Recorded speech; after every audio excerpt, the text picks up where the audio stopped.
of your briefing book. The executive committee also set the board and executive committee dates for 2021. They approved the cohort-based training contracts, including a contract with the Builders Guild. There were several new and revised internal, financial, and programmatic policies, all of which are available through the board portal and were submitted to all of you prior to this meeting. And the execution of the lease agreement for the downtown office of Pennsylvania Career Link with Martha Graham of Massaro as the broker. So does anybody, first of all, have any items that they want to remove from the consent agenda for separate treatment? Okay. Any abstentions from any one of these votes? Steve Massaro, maybe? Yes, Jeff I will Novers. abstain on the broker, absolutely. I'll abstain. Jeff? I'll abstain on the training contract. Great. Any other abstentions? Any motion to break these out or discuss them in any way separately? Okay. Hearing none, may I have a motion, please? So moved. Second? Second. All in favor? Aye. Opposed? Great. Okay. Thank you very much. Those will all be deemed as passed. There's one other action item that we need to consider this morning that was omitted from the briefing book erroneously, and that is an action to certify our local Pennsylvania Career Link centers. Partner for Work evaluated Pennsylvania Career Link Allegheny East and downtown, and determined that both sites are in compliance with the certification criteria in the Pennsylvania Department of Labor and Industries Workforce System Policy 121-05. And as such, we recommend certification of both sites for the period of January 1, 2021 through December 31, 2023. Does anybody have any questions about that? May I have a motion to certify the downtown and Allegheny East Pennsylvania Career Link centers and forward the recertification tool and support documents to the Department of Labor and Industry? So moved. Second? Second. Kat? All in favor? Aye. Aye. Aye. Opposed? Terrific. Thank you. So that motion is carried and we will go forward with those actions. Committee reports. Finance and Personnel, Steve Massaro and Kristen Kramer. Okay, I'll open up and we've had our finance and audit meeting about a month ago and went through our finances, and Kristen will go through those in a second.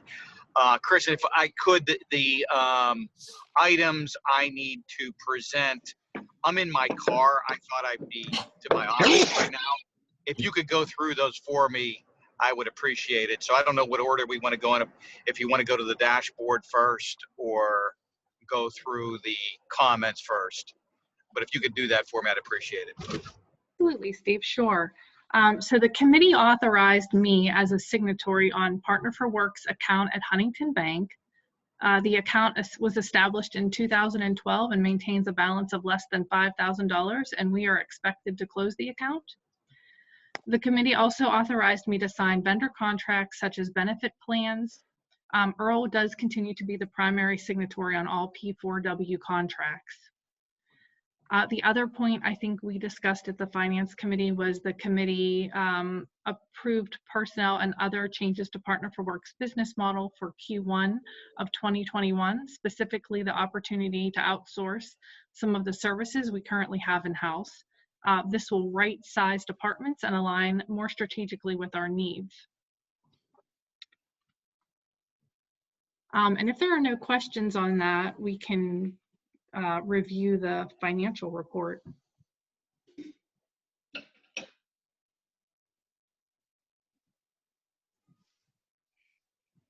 Jen, thank you. So we're going to be reviewing the dashboard report, and this is actually for the period ending September 30th of 2020. Our cash balance right now has reduced from June 30th, which is more in line. And as we spend our temporarily restricted funds down, our cash balance will decrease. However, on the other side, on the flip side, if we receive additional temporarily restricted funds, then this cash balance is going to increase.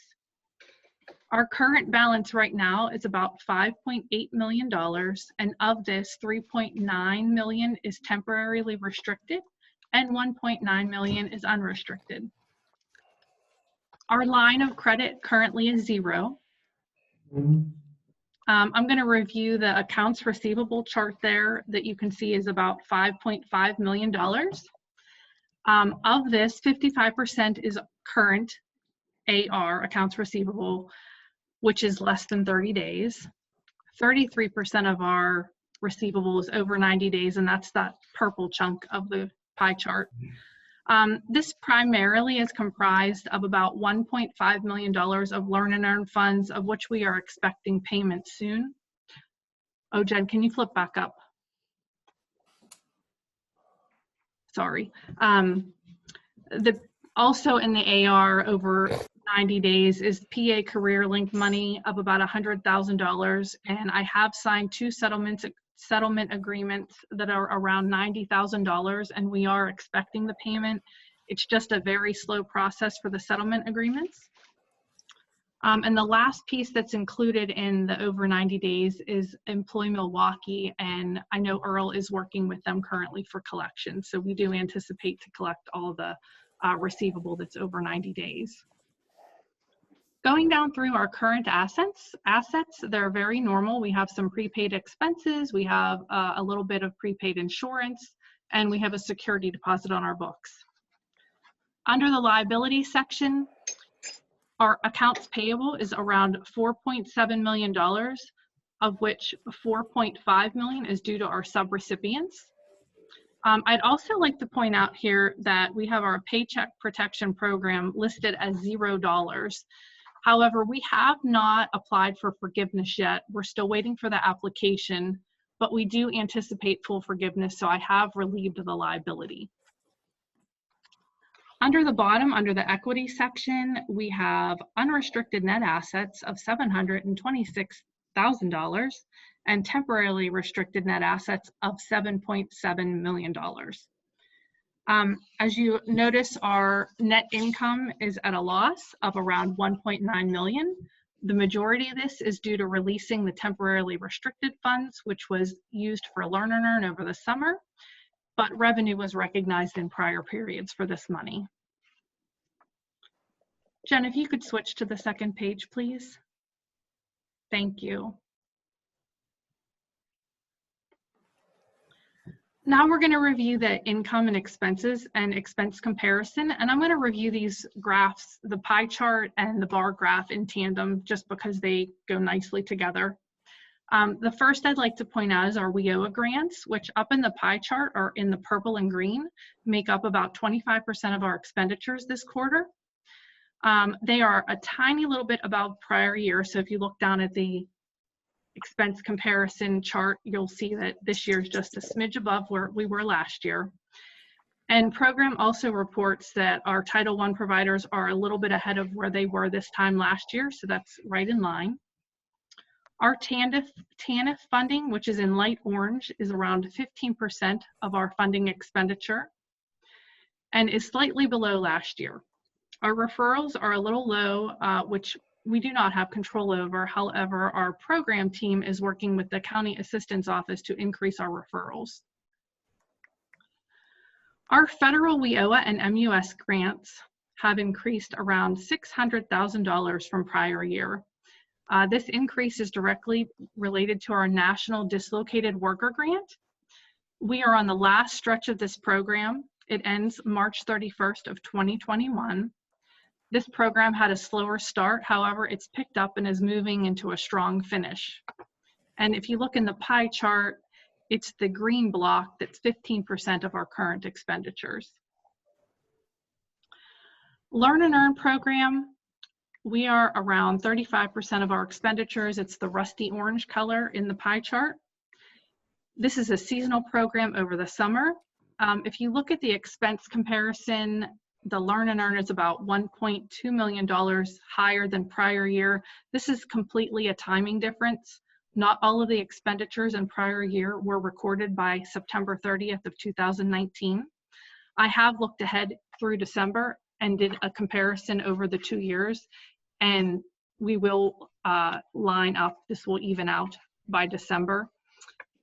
Actually, this year will be just a little bit lower, and I believe that is due to the COVID restrictions we saw this summer. Does anybody have any questions on the flash report? Yeah, Kristen, this is Carrie. Hi, Carrie. Great job with the dashboard. I have to say it every time. I have dashboard envy. It is Thank you. very helpful. So I do have a question on the previous page of the dashboard. And if you said it and I missed it, I apologize, but can you talk about the increase in unrestricted funds? You're in a lot better position than last year. It's everybody's dream. Yeah, Sure. Increase in restricted funds. So basically, it's just a fluctuation in our cash balance, and I believe when things are getting paid, because if you look at our equity at the bottom, that unrestricted net assets remains at 726. So basically, I take all of our restricted funds, cash, and subtract it off of our cash balance, and that's what becomes our unrestricted fund balance for cash. So if we were looking at this in August of 19, it would have been as big? Do you So think? I think, so when I look back in September of 19, it was a little bit smaller. Right. It's gonna fluctuate up and down depending on when we are getting cash in the door. We're paying our cash out the door pretty regularly, but obviously this is just a snapshot in time. Okay, so you don't think it's like some structural, you think this is just a fluctuation? Definitely, because looking again at the equity, that 726 remains solid. And then you'll see the temp restricted funds there at 7.7 million. Thank you. Sure, great question, thank you. Hey, Carrie, thanks for the compliment on the dashboard. That's Earl and Kristen came up with that kind of high-level color-coded dashboard so that the board can just look in a easier way of our finance instead of just looking at tons of numbers, because it can, for non-finance people, that could be overwhelming. So hopefully even the newer board members can get used to looking at consistent data that we as board members should be focused on. So hopefully everybody will get more conditioned into this, as I am, getting that high level data, which is helpful for all of us. So thanks for the comment. And don't you love the fancy colors like key lime green and rusty orange? They go well together. Yeah, Earl, the design is just immense. It's just amazing. Yeah, and a shout out for sure to our finance team and personnel committee, because they definitely have added some additional comments and allowed us to adjust it so that it's very usable and friendly for the board.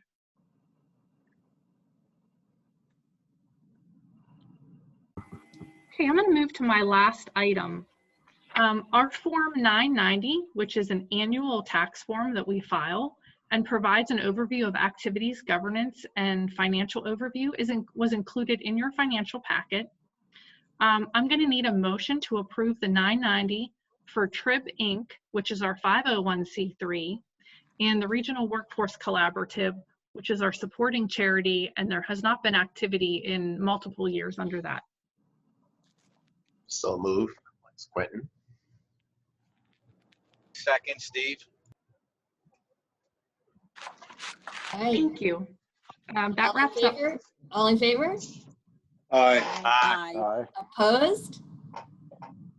Great. All right, so that'll be deemed passed. Thank you.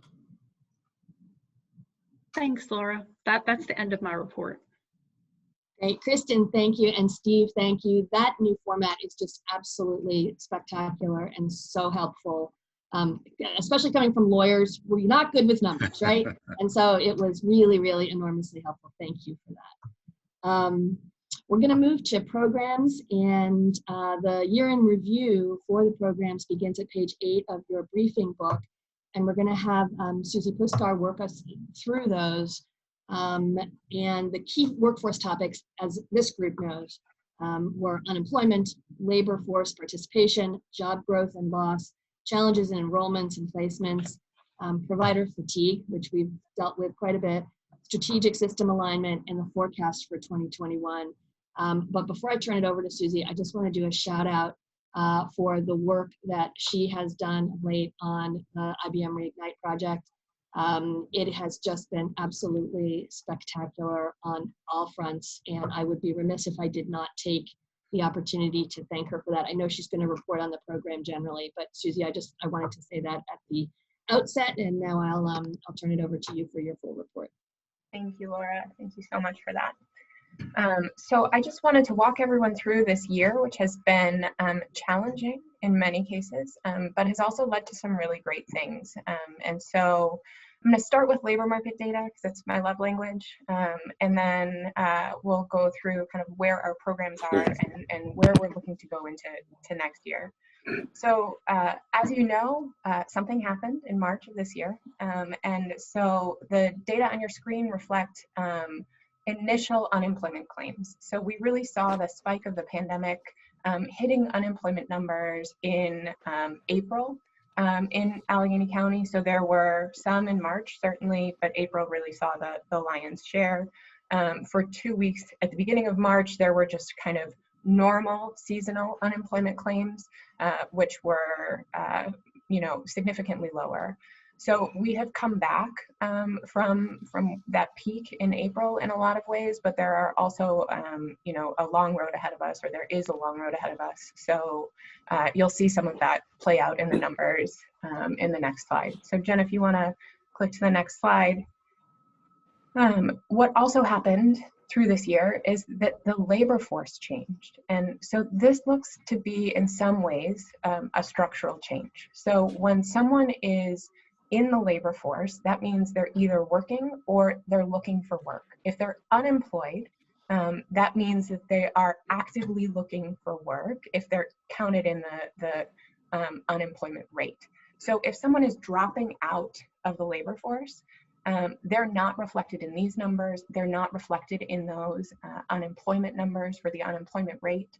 And what we saw in 2007, 2008 during the Great Recession is that a lot of people dropped out of the labor force and never came back. And so people retired. They decided to, go in different ways. If they had the potential of getting a disability benefit or something along those lines, they made that choice instead of going back into the labor force. We don't yet know whether this will be a permanent change, but I think with COVID and the prolonged experience of COVID and the prolonged shifts to the labor market, I think that we should expect and plan for a labor market shift that has fewer people in the labor force. I want to put the caveat out there that I'm not a labor market economist, so take all of this with a grain of salt, but this is what we're seeing when we look at these numbers. Jen, if you want to click to the next slide, we'll start to see what the actual jobs look like. So you see that in January and February, we were adding small amounts of jobs, which is very typical for Allegheny County this time of year, or for the Pittsburgh MSA, this time of year. In March, there was a dip in jobs, but then in April, things really just, the kind of bottom fell out of the labor market, not just here, obviously, but throughout the Commonwealth and throughout the United States. Those jobs started to come back starting in May, and then June, Allegheny County moved back to green, and so we saw other places opening back up. Some additional jobs have come back since then, but obviously the growth has slowed. One of the most important parts of these data, though, isn't reflected in this graph. And Jen, if you go to the next slide, you'll start to see that jobs by industry have come back very unevenly. So what we're at right now, about a 10% decrease in the jobs that we had in the Pittsburgh MSA in October of last year.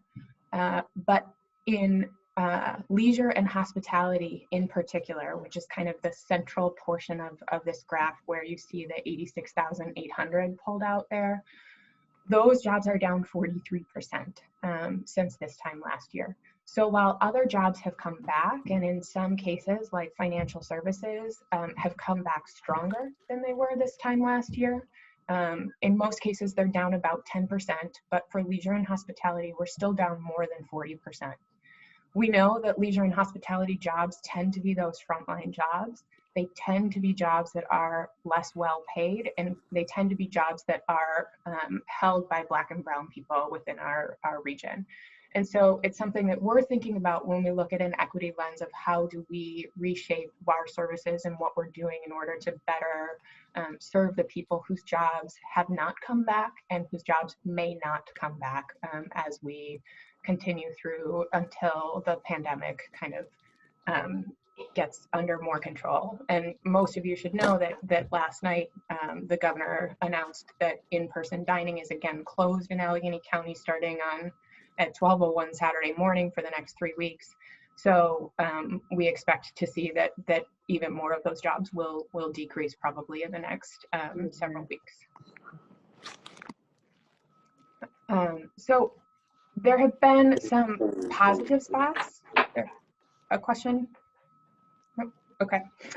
So there have been some positive spots, but what we're seeing in the numbers is for our enrollments, what we're seeing is not necessarily what you would intuitively expect. So in the unemployment compensation numbers, in the labor force numbers, we see that there is an enormous supply of individuals who could go back to work, but people are not necessarily interested in going back to work. One other piece that's really important in this is that the pandemic really began in March like March 14th was when the stay-at-home order in Allegheny County went into effect. And you saw that really April was when people really started to file for unemployment claims. The general unemployment compensation length of a claim in Pennsylvania is 26 weeks. Pennsylvania did extend benefits for an additional 13 weeks. But for anyone who filed the first week of the pandemic, so March 14th, the first week of that stay-at-home order, their unemployment benefits and their extended unemployment benefits will start to run out next week. So those that filed in April, their unemployment benefits and their extended benefits, unless the state legislature does something about it, will expire in January. Now, during the Great Recession, the state did extend unemployment benefits for 99 weeks. We don't hear anything about that happening here, but it certainly could, and it could happen federally, especially with a new administration coming in. There may be a break in the kind of logjam that we see at the federal level for additional benefits. But what you see here is that nearly every program at Partner for Work funds is struggling with enrollments this year, with the exception of out-of-school youth programming. They're kind of at the same level that we were at last year. And what we're seeing is that it used to be at the PA Career Link in particular, and our Title I adult and dislocated worker programs in particular, that they, about 1 in 4 of the people that they reached out to get them to come in for services would come in, whether it was we've got a job for you or we want you to go to this recruitment event. Now it's about 1 in 10 will come in. And they used to have a show rate of about 40% of the people who said they would show up for a job fair recruitment or something along these lines. And now that too has been reducing to around 20% of people are showing up. We don't know why that is exactly. All of the events are virtual. It could be that people really just aren't interested in working. The state has removed work requirements from unemployment compensation recipients. It could also be that when something is virtual, someone is less likely to take it seriously. So we're working really closely with our adult and dislocated worker providers to figure out ways that we can help augment that. They are very close to where they were this time last year as far as enrollments go, but we would expect to see those numbers kind of on the outset increasing given the amount of people who are ostensibly in the labor market. The big change too that we're seeing that is a big shift that we were surprised at originally, but we have very little control over is our EARN programs. Those are kind of 2/3 of the way through your screen.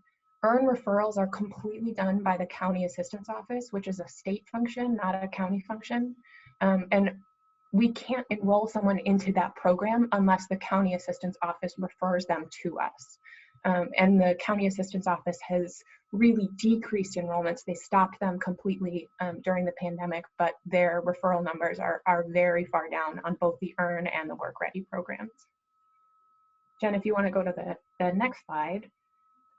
There are some really great things, though, that have come out of the pandemic. We've implemented new programs, we've made changes to existing programs, and we are figuring out ways to structurally shift the system so that we will be able to continue to serve people in new ways moving forward.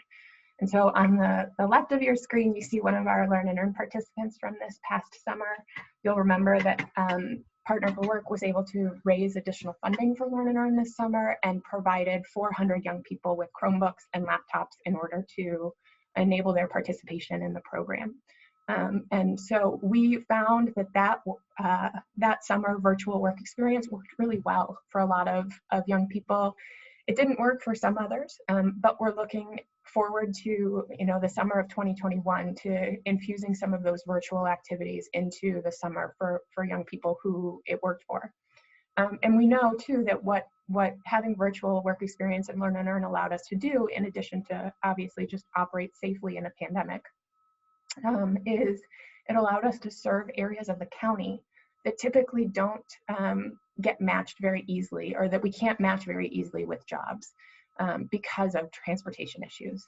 So we think it really expands our footprint and our availability to get to people. On the top right of your screen, you'll see the CareerLink Learning Hub. This is a collaborative effort with all of our PA CareerLink partners, or core partners. So many thanks to Frank and his team, and Carrie and her team, and Marcy and her team for helping us to work towards the CareerLink Hub. It's an online learning management system where the CareerLink staff have put resources for job seekers. They've been able to digitize many of their workshops, and they are really working to ensure that anyone who needs access to PA CareerLink services can get them and has a home on the hub. One of the other things that's linked on the hub is Skills Build, which we'll talk further about a little bit later in the presentation. But Skills Build is a great resource for CareerLink and for a lot of our other providers, with more than 8,000 different courses and badges available to job seekers. So Jen, if you want to click to the next slide. One of the other things that this year has allowed us to do, or forced us to do rather, is to create some additional collaborative work with our system. So what we've seen in the past, a job seeker would walk into a youth program or a reentry program or to PA CareerLink, and they'd basically stay there. That would be their home. And even if that program wasn't the right program for them, there were referrals made, but they weren't as collaborative as we'd like to see.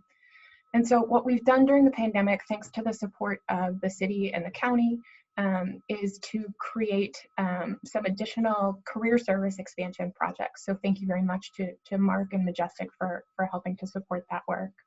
We procured for 7 different organizations throughout the county who will host a CareerLink staff person when it's safe to do so, and will reach out to their lists in order to make sure that individuals who are already familiar with those organizations are connected with CareerLink services. So what we're trying to do with this effort is twofold. One is to make sure that community organizations don't feel like they have to be workforce development providers. We don't want them to have to build that capacity. We want them to do what's really great, or what they're already really great at.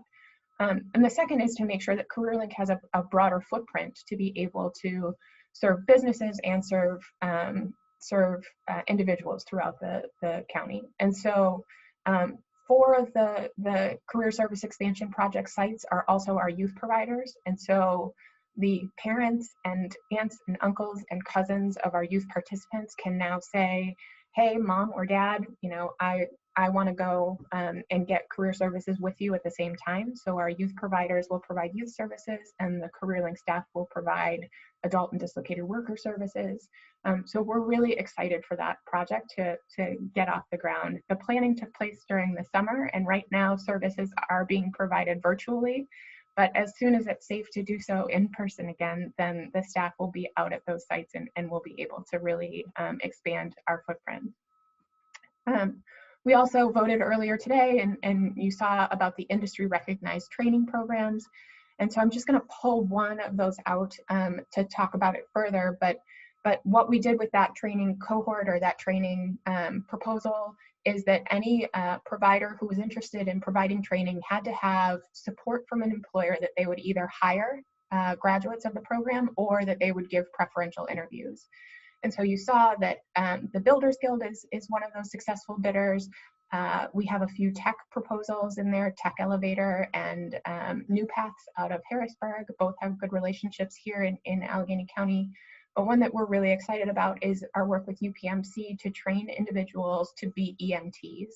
And so it's a very small pilot to start with, just 10 people to train community healthcare workers and take them along a pathway into being an EMT.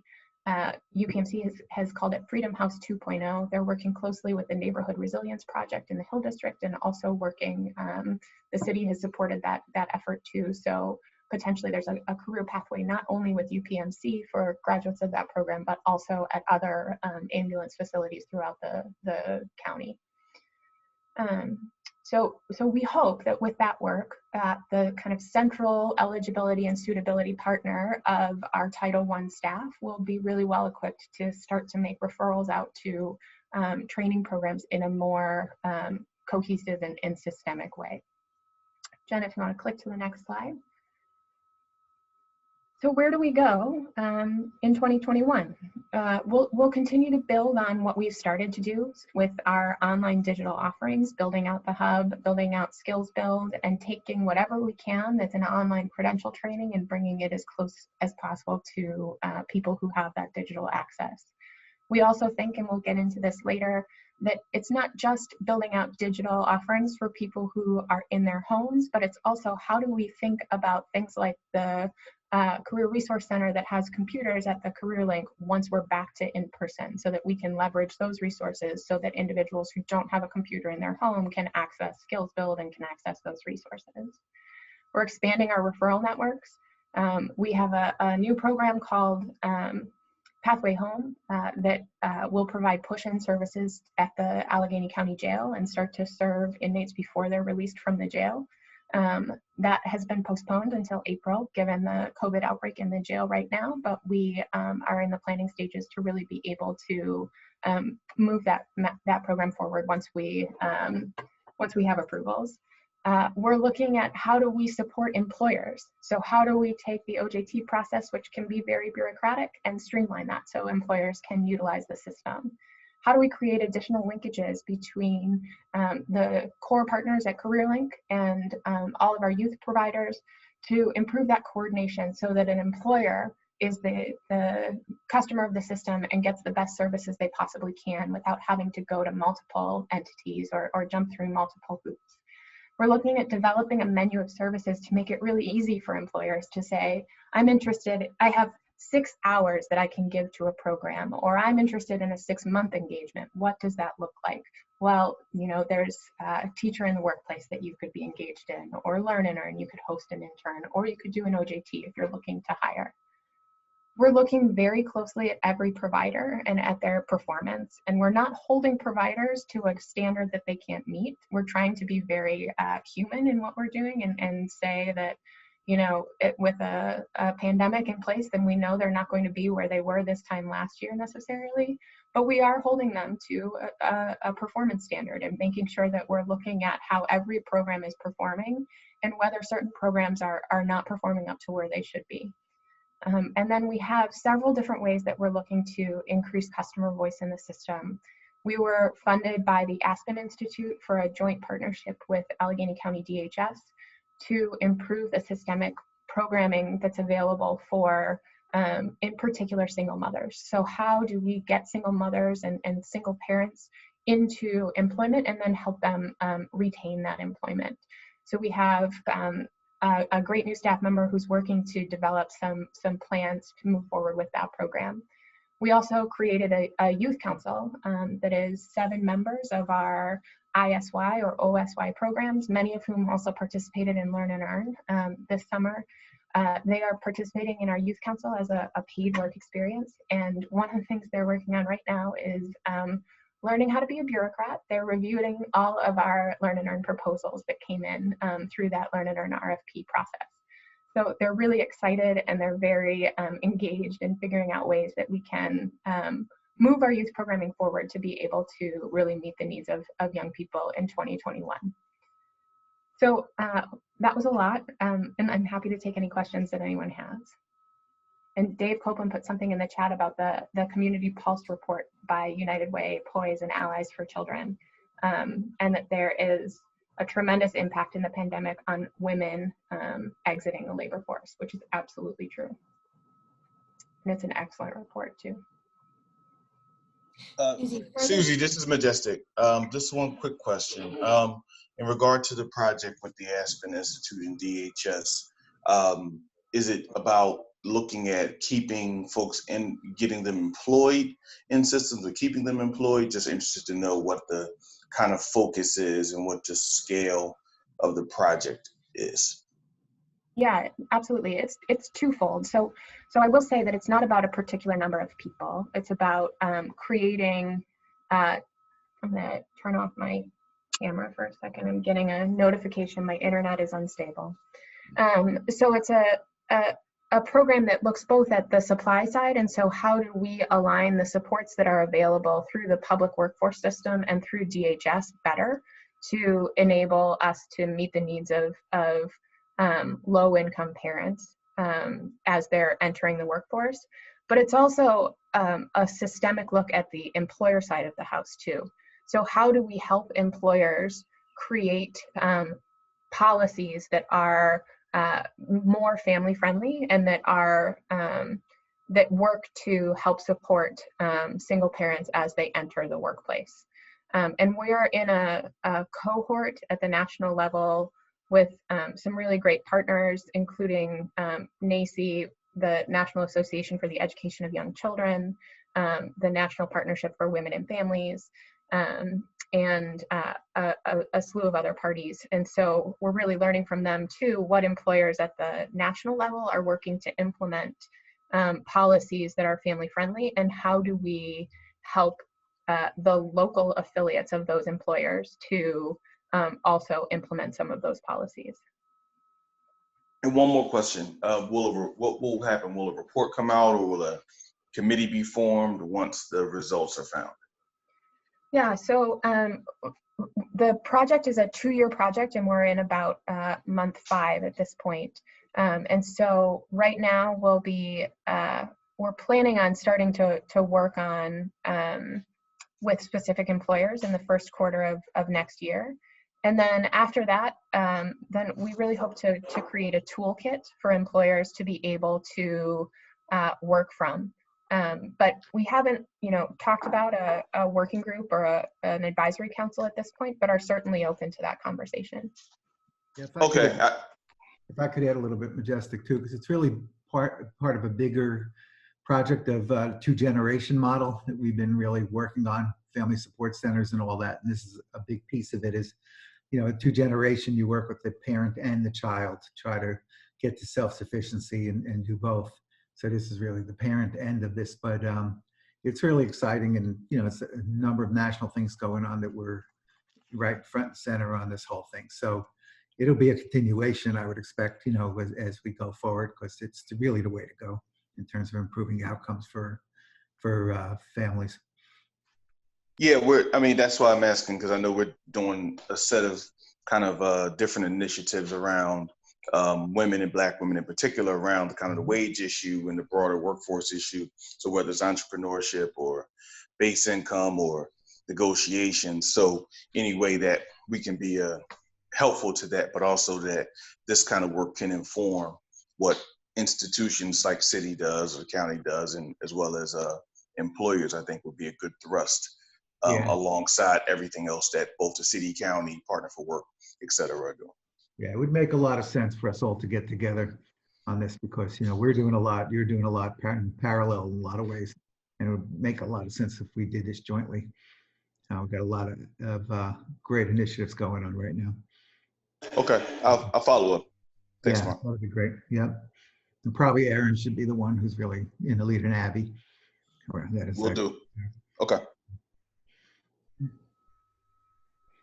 Okay, Susie, further to Dave's question, could you just maybe for the benefit of the good of the order, summarize some of the projects that we have in place that are focused on women and women in the workforce? And in particular, I think the report generally concludes, consistent with the national data, that the big drivers are childcare and education, and that women are staying home to fulfill those roles. And I'm just wondering if you can speak to what we have currently, and if any of that informs where we're thinking of going for 2021 with respect to women in the workforce specifically. Absolutely. Thanks, Laura. So the work specifically with the Aspen Institute is geared toward a two-gen approach with single parents in particular, and most of those are women, frankly. Our EARN programs and our Work Ready programs, which we're looking at figuring out how do we move those forward in a kind of novel way in 2021. 90%, more than 90% of the people in those programs are women, and 85% of them are women with young children. So those two programs, we don't have programs that are specifically and only accessible to women, but we do have a lot of programs that kind of serve women by default. And those two programs in particular are the focus there. Does it make sense, and I just asked this of the whole group, does it make sense for us to think about whether, given this report, it makes sense for us to think about some female-specific programming that we might want to focus on in the year to come? What do folks think of that? Necessary, not necessary?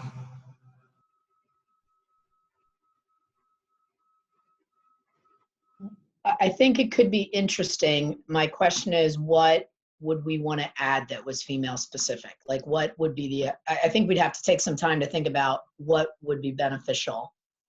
I certainly think insight into resources available for women in our community would be highly valuable, because I think sometimes people don't know what's out there, but I think it could be interesting. Just as a follow-up point that's not exact to what you just asked, Laura, but I think Kat takes us down the right path with her comment, so it's a great segue to this, is, you know, we have to be mindful of a major impact across the country is that, childcare is limited under the current pandemic. You know, schools are mostly virtual or at best hybrid. Out of school time providers are mostly virtual right now as well. And, Mark and his team at DHS have done a great job ensuring that childcare providers, and out of school time providers and other providers too, but specific to this conversation, are staying whole. But like as an illustration, Los Angeles County, which is a much bigger county, of course, lost 19,000 childcare slots this summer alone. So, childcare providers who might be at blank percent capacity can't stay open. Those margins for those providers were already razor thin. And I bring this up only to say that, what we need to pay attention to are what are the supports coming out of a pandemic, right, that need to be in place for a person to go to work, regardless of gender. But the way the studies seem to say is that still a primary care provider is the woman. And the fact of the matter is, if childcare providers and out of school time providers are not available for them, that will be a barrier to return to work. So again, it's something, we raised this issue a couple of years ago with the Children's Fund ballot initiative. It was moved for Children's Department. DHS has the contract for the subsidies, which is great. Again, just a note is that most of those providers right now are at such a low capacity. So even if there were jobs available, because they cannot serve as many people, you can't put a child in childcare. So, in many ways, this is a much bigger issue. Not to take away from Laura's question about what else we should do. It's just there's a much bigger issue of what are all of the supports necessary. Go one step further, Port Authority buses are only at so much capacity. So for instance, in a community like in the Mon Valley, there's one bus that goes from Trafford, the edge of the Mon Valley of Allegheny County, into the city, comes past our center in Turtle Creek. You have one main bus to take you in the morning, one main bus to bring you out in the evening. That's not to say you can't take like 7 transfers to get there, but if you want the one main bus, that's the one you're going to get. Well, that bus is also only operating at a certain capacity. So, there's barriers that are faced that I think people, should understand too. And that's all I'll add. Yeah, I want to add to that too. I think Dave's points are well taken. And the way we've looked at this whole thing is survival mode, and getting through this pandemic, trying to keep people open, trying to keep things going. It's really hard to think about new initiatives and expansion, all that kind of stuff until we get through the crisis. And, hopefully by the spring, the crisis will start to abate. People get vaccines and all the rest of it. And I think that's really the time. Okay, now as we start to really grow and open up again, what can we do? But right now it's like just keeping folks open and keeping people, making sure basic essential needs are out there for people to survive.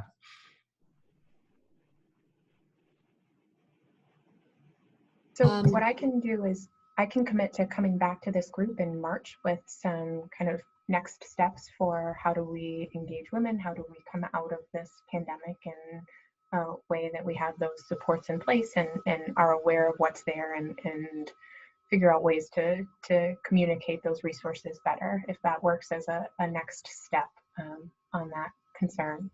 And I do want to take one additional moment just to very quickly say that we had a BankWorks class graduate a week ago yesterday. 7 of the 8 graduates were women. We had a fantastic graduation speaker in Kat McLaughlin, so thank you so much, Kat. And PNC has already made job offers to 2 of the graduates who have accepted. 3 of the 8 already have job offers a week later. So just wanted to say thank you, Kat, publicly and acknowledge your work and your leadership on that. Thanks, happy to do it. It's a great program. Thanks for bringing it to Pittsburgh. Susie, for the labor force participation rate, do you have the demographics of who has dropped out? Obviously, there's a portion of it are women, but do you have any geographic location? We don't. The BLS doesn't give up those data at the level of demographics by MSA on a monthly basis. So when the next report comes out that does have those, then I can make sure that I share them with you. I would add that the Pulse report does say that compared to, I think it was September, October of 2019, and I think the 5-county region noted in the report, there are 12,800 less women in the workforce in our region. That is the startling statistic, right?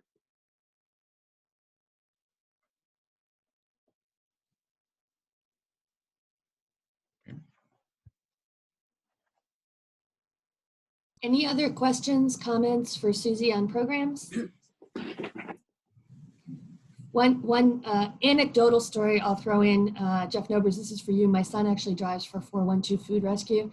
And a couple weeks ago, he sent me a photograph of a flyer and said, hey mom, these are going in 412 packages and the people love them. Your partner for work people should think about doing something like this. So I sent it along to Earl and he goes, yeah, I know that's the Builders Guild program. So good on you guys. Just a little data point from the field.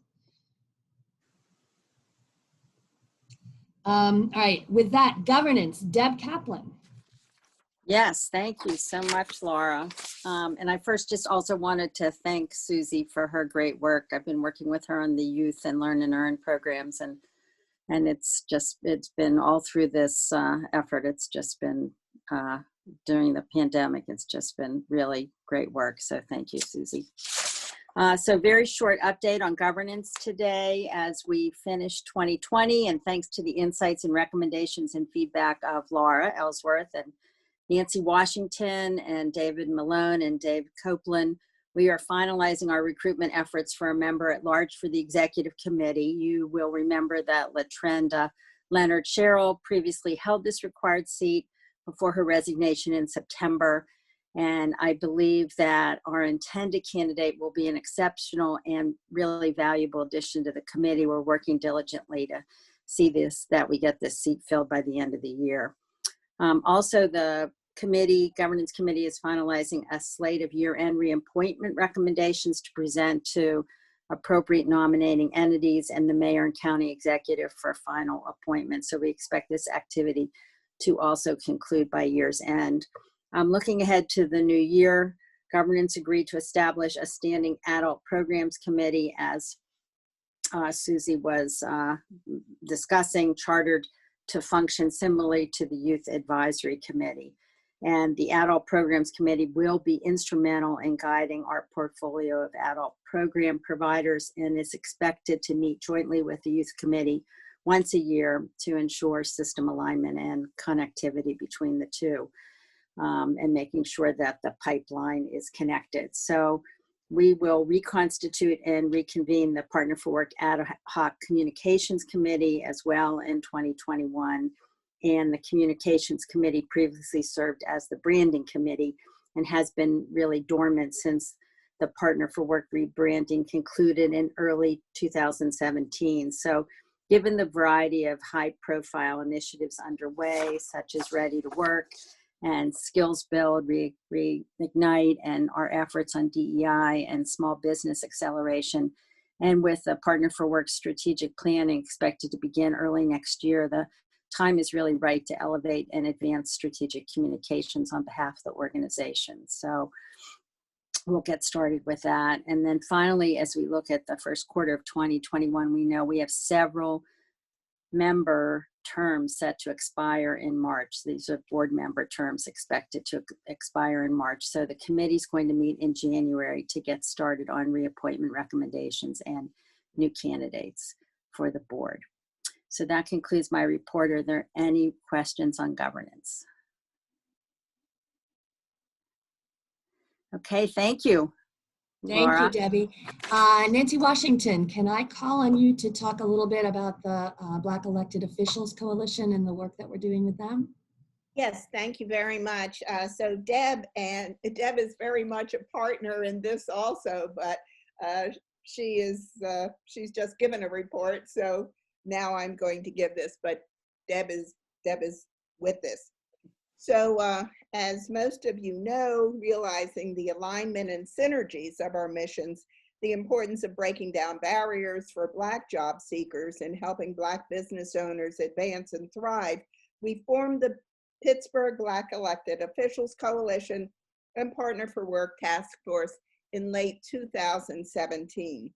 In recent years, we worked congruently to dismantle many of the barriers minority job seekers face in accessing family-sustaining jobs, such as transportation barriers, childcare, and driver's licenses. In response to national crisis due to structural racism and its disproportionate effect on Black Americans, and by expanding on the foundation built this summer with businesses like PNC and Bank of America, the PBEOC and Partner for Work are refining a proposal seeking corporate support for an initiative aimed to increase the employment of Black workers, decrease occupational segregation, increase and accelerate the number of thriving Black-owned businesses in the region. While the concept is in development with the PBEOC, the idea is to leverage the influence of the PBEOC and the strength of the public workforce system to understand and assess the effectiveness of current public and private funding to ensure equity and information sharing platforms to improve the condition of Black workers and sustaining and accelerating Black-owned businesses, to share the information collected about the effectiveness of the resources deployed in the community with funders, employers, and business owners, and take successful economic and workforce strategies to scale through affinity networks of businesses and funders. We expect to finalize the design and goals next week, and together with the officials, we will begin efforts to support, for support and resources. I look forward to sharing more with you in the future and wonder if you have any questions right now. Great. Nancy, thank you so much for all of that work. That's exceptional. And Deb, thank you for being a part of that within the governance function. Really, really appreciate all of that. Hearing no questions, why don't we move on to Earl and the CEO report. Good morning, everyone, and thank you, Laura, for your steady hand this morning. We appreciate that, and we're getting closer to the end of the meeting, so thank you all for that. If you think back to the earlier consent agenda and the items that were approved and covered, it's a reflection of the things we've worked really hard on the past two and a half years. When I came to town and you supported me and we put the transition committee together, three key things really emerged out of that. One was, how do we make our public workforce system bigger, better, stronger, efficient, faster? And I think Susie's reports illustrated exactly how that's growing and going. So it's one. The second one was better relationships and with our employer community and our industry partners. And I know that has grown exponentially over the past few years. And if you look at some of the training contracts approved, they are directly linked to key employers or key industries. And the last part you asked me to focus on was a better fund development strategy, from raising funds to diversifying our funding and diversifying our ability to do different things that support our public system, but also allow us to grow around that. And so I just wanted to mention that. And I want to thank this body in particular for all the leadership and support you've shown, especially during my tenure in particular, and especially this past year. You know, we've had nothing but virtual meetings, and yet our attendance is at an all-time high from what Jennifer has told me. So I wanted just to thank this body and you all individually for all of your efforts, all your support, your time, your talent, your treasure. So thank you for that. Also, it's been about a year since, if some of you recall, about a year since we lost some key leadership and key staff last December.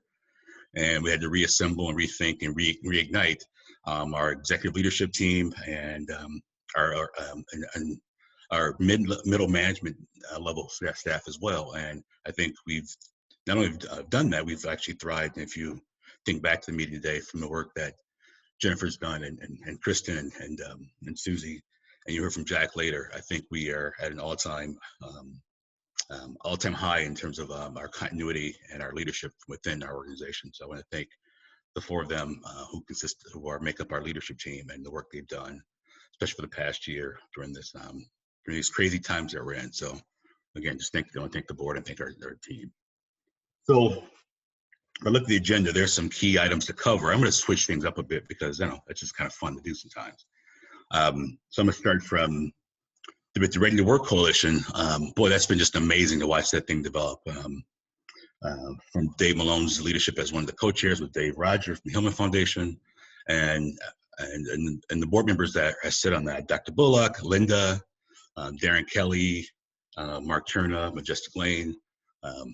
That group went from meeting weekly to bi-weekly to monthly and hasn't skipped a beat and is still moving and really in the coordination effort. So if you recall, there were three phases to that. There was the immediate phase at the onset of the pandemic, and we're looking and discussing all things from the childcare issue to a direct hire strategy with big employers that had immediate needs that were dealing with unemployment and how to talk to their staff, to a more intermediate phase where we started thinking about how do we connect to all these great efforts that are happening, such as IBM's Reignite, which we'll hear about shortly, bringing together all the economic development partners in this region, et cetera. And now we're moving on to a longer term planning phase, which are culminating in this thing we call Advancing Pittsburgh, which you'll hear about shortly, and our own internal organizational strategic planning.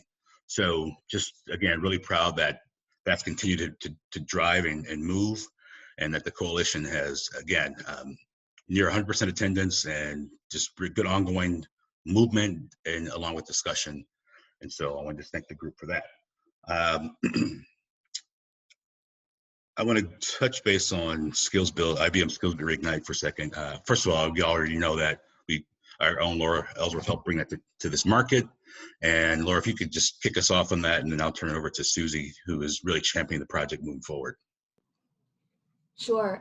Well, the project has really moved into two separate streams. The first is the job seeker stream, where what Susie is doing now is working with the providers who've been working with Skills Build, which is the online training platform for job seekers, to get into their, I'll call it their specific page, those courses and resources that result in particular micro-credentials that are aligned with the jobs that the Burning Glass reports tell us are most of need in this market and in this market over the next 6 months.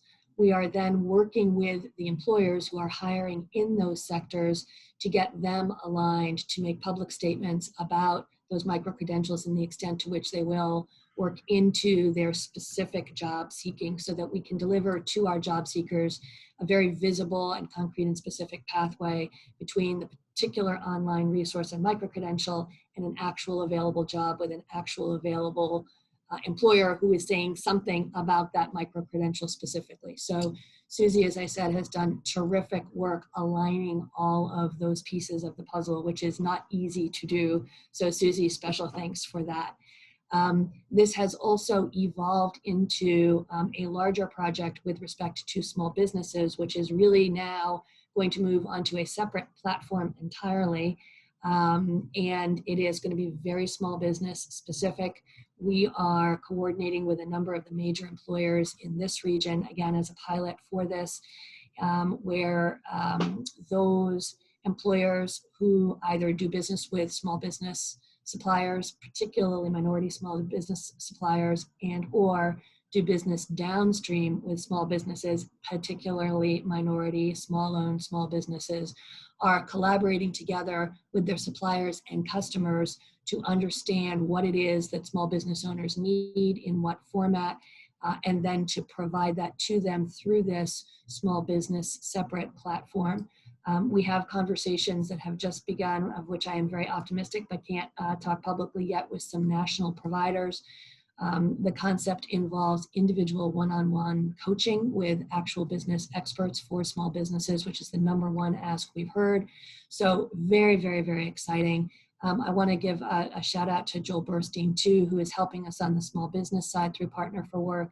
And an absolutely huge shout out to Earl Buford, who has been supportive not only to mobilize the Partner for Work team to devote some amazing resources to this, but also he is involved at the national level and has made some remarkable connections at the national level that we expect right after the turn of the year to be able to bring here and incorporate into our local pilot. So it's been a remarkable, remarkable effort by this Partner for Work team. I could not be more thankful and proud, and a huge shout out as well to the providers who are on this call, who are participating in the pilot.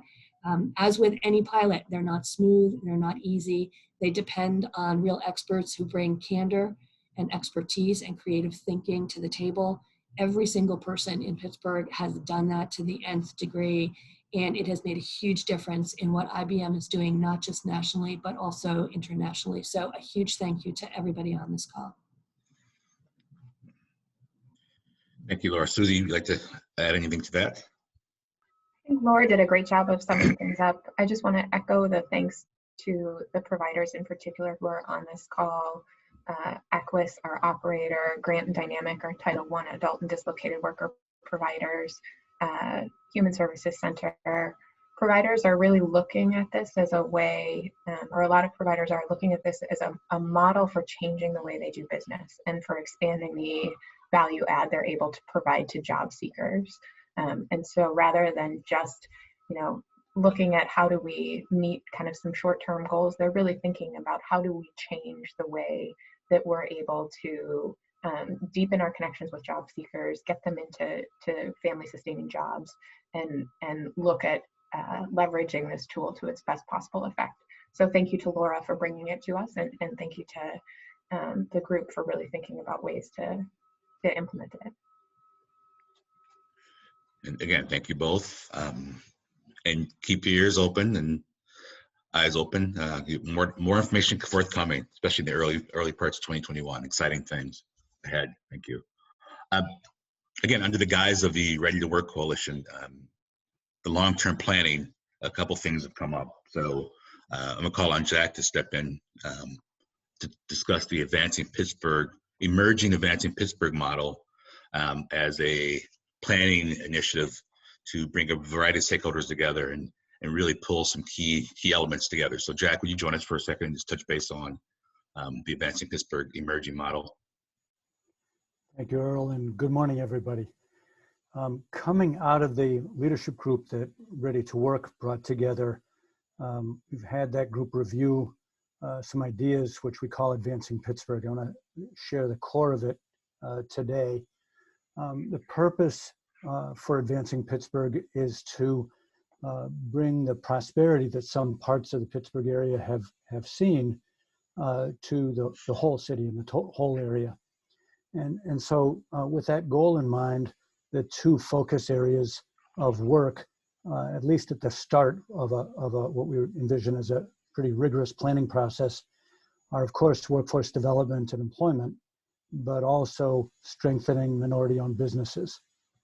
And the planning process will work on the questions of particularly what should the shape of those priorities be, and whether there are any others. Next steps include development of that planning process, leading from the group that Ready to Work is involved, and additional circles. We're starting to identify additional people. The overall to the planning process, bringing together in support of that plan and involvement with it, people who have influence, people who can provide local investment. With those two keys, being able to go for significant national investment. When I say that, recently show that between financial services and other corporate members of the Fortune 100 group, there's over $6 billion nationally of funding for response to the need to increase racial equity. And so there's significant resources across at the national level that Pittsburgh can advocate for its share of. And we think that the planning, local influence, local investment is the strategy to get there. So that's the core idea of Advancing Pittsburgh. I should say that the Hillman Foundation has provided the resources for us to undertake this. So big thank you to the Hillman Foundation for that. Thank you, Jack. I appreciate that. And to stay on the theme of working with philanthropy, we'll touch base quickly on our Pittsburgh Area Funders Collaborative model. So one, it's a local model that actually started under Stephanie's leadership, kind of fell off during the transition, and we've since revived that. So as a local funders collaborative, and I'll get into the details of who's all involved, we were able to join a larger network called the National Fund. I think I've spoken on the National Fund before, which is basically the National Funders Collaborative models. 34 cities that are part of that large umbrella, and National Fund is funded by all of the major foundations in this country, from Walmart to Gates to Weinberg and Casey, et cetera, et cetera. And so as a local funders collaborative, we are eligible to apply to National Fund for grant resources and grant ideas that they were putting out to the public. So that's a really cool thing, and we'll touch base on a couple of new awards that have come through from that. But locally, the 6 major foundations that comprise that collaborative with Partner for Work: R.K. Mellon, Pittsburgh Foundation, Hillman, Hines, Benedum, and Buell. So it's pretty robust group there, and again, just really excited at their leadership and devotion. So a couple things. One, we are talking about different ways to pool funds to support great initiatives and new initiatives, pilot initiatives. We're also looking at they're also looking at individual grant items that support something that's important to them as a a foundation, or also the greater workforce development movement. So really excited to have that body meeting and moving forward.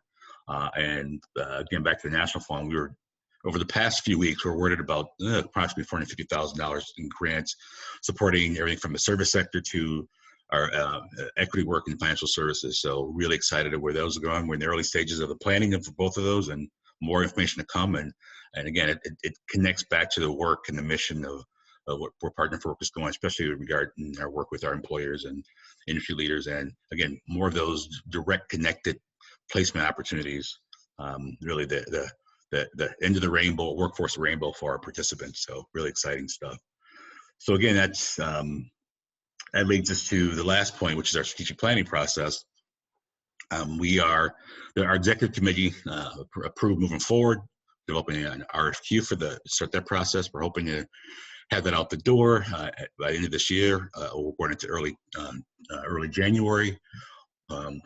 Start that process, select an outside vendor to help us and support us with that process, and it will go on through the first and second quarters of 2021. I'm excited about that personally because, with all the great advancement and movement we've had as an organization and as a board, we now can look at the next 5 years, especially as we come out of a pandemic.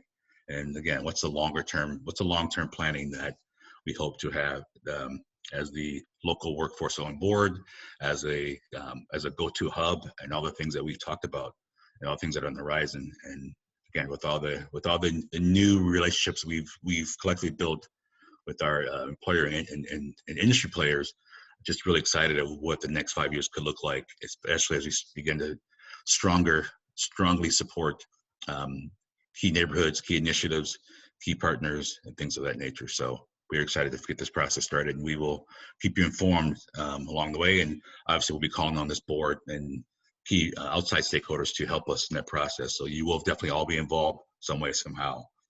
So thank you for that. I'll stop there. Any questions on anything I've reported or communicated? We covered a lot in about 10 minutes. So as you all know, you can always contact me offline and we can talk more in depth.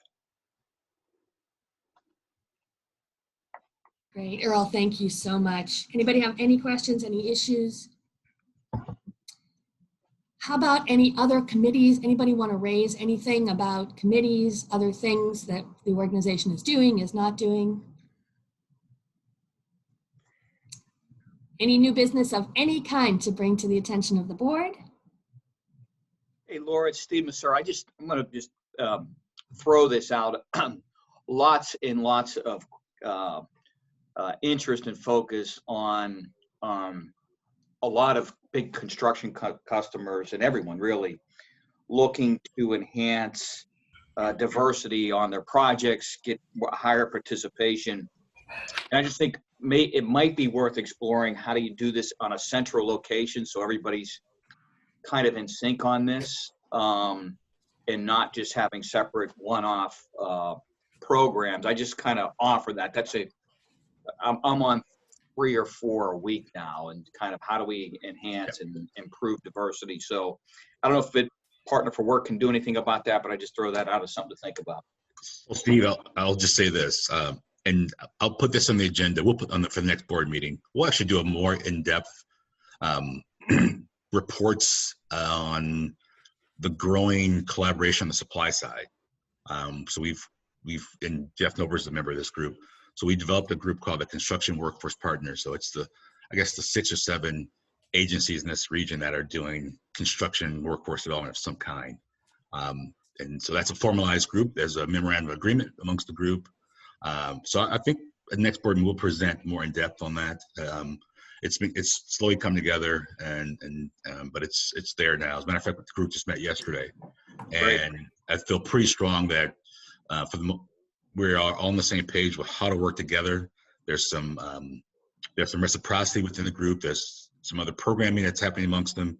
It'll be much more mature by the time we meet in March. So we'll put that in the agenda and walk through. But if you want to talk more in depth offline, Steve, I can. We should do, yeah. I'll do that right away, and I'll send you information on that as well. That'd be great, because I think it's now starting at the top of the food chain. The customers are really then that's the difference. That's the game changer. So thanks. Got it. And Jeff, anything you want to say to that? may, I'm sorry, may I Tom. I think, may you know, I- the one point is that the one thing I think we really need to work down the line on is consistency in how people are trained. You know, Builders Guild and Breaking the Chains, you know, we both instruct to NAB2. Programs are very similar. And I'm actually on DeWitt's board, so, you know, we have a constant communication on how the programs go. You know, some of the other groups, they teach, you know, some of what we teach, and they don't teach some of what we teach. So I think that's, you know, maybe the one thing is if we can get a consistency to that pre-apprentice training, you know, and then the point, Steve, is regardless of who is delivering the people to the contractors or to the customer, they've been trained the same way. So you know, much like them going through a normal apprenticeship. So I think that's one of the things we do have to, you know, work through. But I agree with Earl. I think the group has been, you know, very open, and you know, we've made great strides. And you know, the big thing, trying to eliminate the competition between the groups. You know, ultimately, it doesn't matter who did what, as long as you're getting people into a position where they can be successful. So that might have been our biggest hurdle to overcome, wouldn't you say, Earl? Yeah, absolutely. To get to that point. Dr. Washington and Tom. Yes, I'm sorry. So for what it's worth, but that is exactly the purpose of the PBEOC proposal, to be able to connect funders with workers, with businesses in a real-time way, so that you can really see the connections between all of these things. You know, what funding is coming in nationally, what funding is coming in locally, how is it being used, who is needing it, what workers are there, what strategies are working best. That's the purpose of this proposal. And so I'm glad to see that there's recognition of this need for connection. Lloyd Thomas, I'm sorry. Okay, can you hear me? Yes. So thank you, Earl, for this great work and your team.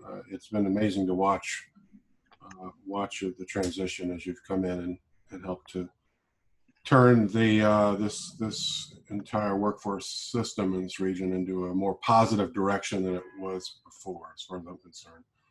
But I wanted just to talk about two things. One is sort of tactical on the ground, the work we're doing through the Steel Valley Authority and our Strategic Early Warning Network. And then secondly, more strategic in terms of the Ohio Valley, the Pittsburgh, Mon Valley, Ohio Valleys, and work that's happening to hopefully bring about more economic change in the future. So the first is that the SOAN program is now working with the Commonwealth and the Department of Labor to think through as to how to roll out a COVID-19 recovery program that's going to be more focused on the fact that even if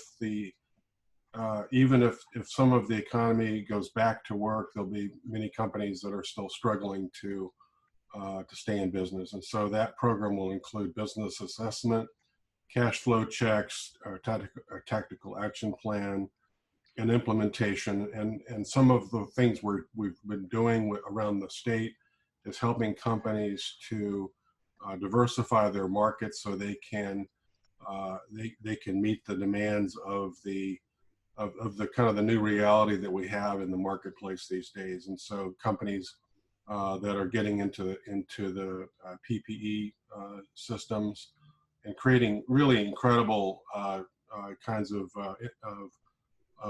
creative solutions to staying in business and keeping people at work. And we'd like to be able to show you some of those at some point and maybe do a presentation. So in the meantime, as we sort of work with the Department of Labor and Industry on how to roll this out statewide from our pilot project in the Northeast Pennsylvania area, if there are manufacturers, especially SMEs, that are having issues, please make sure that they contact the Steel Valley Authority we can provide some of those services now. Second is in terms of the long-term strategy, I'd like to be able to provide a report on the Marshall Plan for Middle America, and a program that we've been working with in terms of both Mayor Peduto, but a dozen other mayors throughout the Ohio Valleys. And most of these mayors and cities, like such as Cincinnati and Columbus and Youngstown and Morgantown, Louisville, through 4 states have been working to bring about new initiatives for a clean economy. And some of these initiatives are huge. For instance, Cincinnati is working now on the largest municipal sponsored solar project in the country, 400 megawatts, and the farm is going to be placed in an Appalachian County. So it's going to help people who have been left out of economic growth. But there's also going to be rooftop programs for the entire city of Cincinnati, in terms of putting solar on all of the municipal rooftops.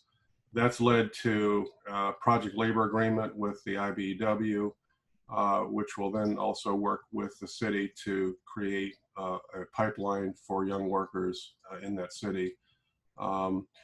These kinds of programs are booming in this country. They're not going to go away. It's not going to be a boom bust. It's going to continue growing, and around both this country and around the world. There's 400 cities working on this around the country. We should figure out a way for Pittsburgh to be part of that ecosystem, and for our manufacturers and our energy companies to be part of that growth. There's also, through the Bloomberg C40 cities, there's also the largest capitals of the world are now involved in this as well. It's 1/3 of the global population is involved in these efforts. So, we've had a lot of deindustrialization, and we've had through the Appalachian, we've had resource extraction, we've had boom bust economies, we've had many years of sort of falling off a cliff and losing our populations, and our towns in the Mon Valley, the Steel Valley Authority, half of them have gone bankrupt. So we need a new model. The models we've been working on for the last 3-4 decades have not worked. So I'd like to be able to present some of this to the group, because I think there's obviously a workforce tie-in in terms of apprenticeships and those kinds of initiatives. So, but anyway, just wanted to give you a heads up on that, and there'll be more coming out. There've been some. There's already been an op-ed in the Washington Post by the 8 mayors who are part of this, and more to come. Thank you.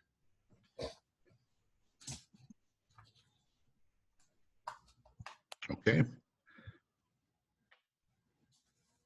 Great.